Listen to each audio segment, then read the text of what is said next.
So Gordon, this is an album with the septet, but it's not exactly what the septet does every Tuesday night, right? Not exactly, except that we play all this material, and some of these charts we played for many years now. Yeah. Actually, it opens up with my arrangement of the theme from the third movement of Rachmaninoff's Second Piano Concerto, which we had recorded 25 years ago in a much simpler form, and I realized I'm actually missing some of the best part of the melody, and so I went back and revisited the original piece, and so it's a little bit longer. It's actually a different arrangement than what was on Gordon Bleu, even though it's the same it's the same chart, but it's lengthened and more elaborate now.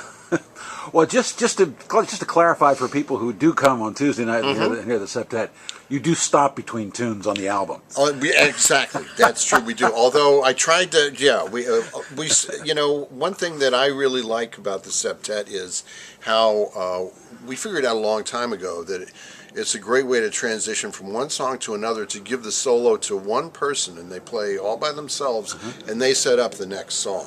And so I did try to continue that with the album, where I set up some songs, Mel sets up something, Andre, John, Renato, each person sets up the next song on this recording, but we do break in between the songs. Because otherwise we can get airplay. Right. People are not going to play 57 minutes of music. So. Anymore. Right, yes, right.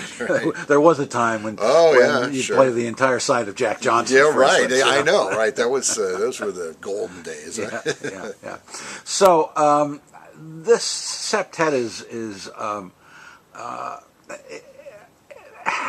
what's the evolution like? Where are you guys now compared to, say, where you were when you recorded that tune first?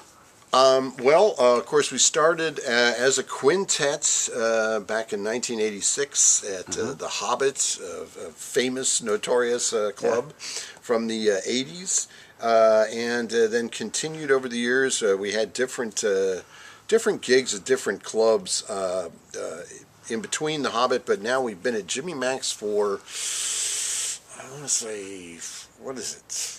13 years or a long 15 years. It's many years at Tuesday nights at Jimmy Mac's. And that's what was interesting. Even before we were at Jimmy Mac's, we had a gig for a year or two at Burbati's, and that was on a Tuesday night. And so Tuesday night, strange as that might sound, has been kind of jazz night, certainly for me and everybody in the band, for years now.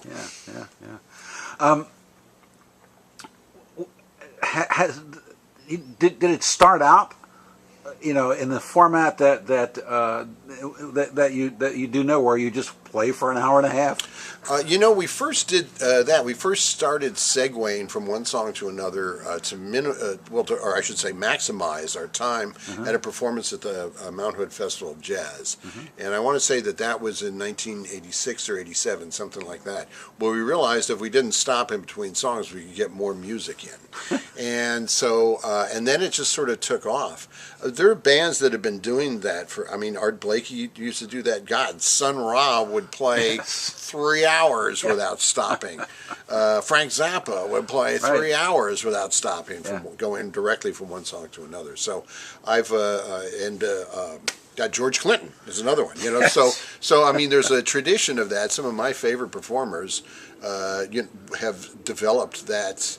It becomes, the set can almost be like a allegory, like a biblical allegory. It has a peak and a valley, and it's got all these different areas to the set, and we like that. We like putting a lot of variety into it, certainly.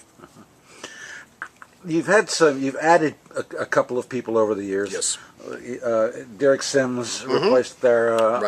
John Nastos replaced Warren Rand. Right. How do you fit those guys in, and how do you pick a guy, particularly for this band? Well, it's funny, because Stan Bach just started coming around. We didn't have a trombone player.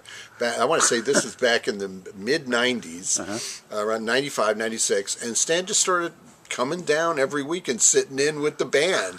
and at some point expressed to Mel, he said, well, look, I can create my own trombone parts that'll fit with everybody else. And, you know, he had a lot of experience. He was in the Air Force band for 20 years. And so suddenly, oh, yeah, we don't have a trombone player. Let's add trombone. So Stan worked his way into the band. It was a perfect fit. Yeah, originally the band was with Thera Memory on trumpet and Michael York on tenor saxophone. Those were the two original horn players. We added Warren Rand when we made our first recording, Gordon Blue, in 1989. And there has just been changes over the years. Of course, John Estes was a student of Warren's. Exactly. John was a student of Warren's. John was actually a student at the Mel Brown Western Oregon University Summer Jazz Camp, which we just completed a couple of weeks ago, and for our 15th year. And I think John was early on was one of the first students in the first couple of years that it was happening there. So, actually Derek Sims, for that matter, though Derek actually predated our sojourn at Western Oregon University. He was actually I met him when he was, I believe, a counselor at the Mount Hood Festival of Jazz summer workshop. So that workshop has moved around. So are there any new tunes of yours on this album? Oh, yes. There's one called Change Your Dreams, 5/4. I wrote that for this recording, and lots of other things I wanted to kind of tighten up. Urgent Message is a new song I hadn't recorded before. Machangulo is also fairly new, and Oi Veo those were songs that I think Oi Veo actually wrote it before I knew we were going to make this record, but of course it's a perfect ensemble song to put on the record. So. Well, if we were to preview one of these tunes for the public to hear, which one would you choose? Well, people can never choose. That's yes, okay. I know. It's really hard. It's like, right. Which of your children do you like the most? I know. I think Machangulo is really cool. Sunset on the Beach is really cool. It was inspired by walking on the beach. You know, you don't have sunset on the beach in the East Coast. I mean, it's there's sunset, but it's setting on the other side. You know, you actually get to watch it go down beyond the water. So which one of those two? Oh gosh. Well, I think Sunset features more of the band. You get to hear more soloists in the band.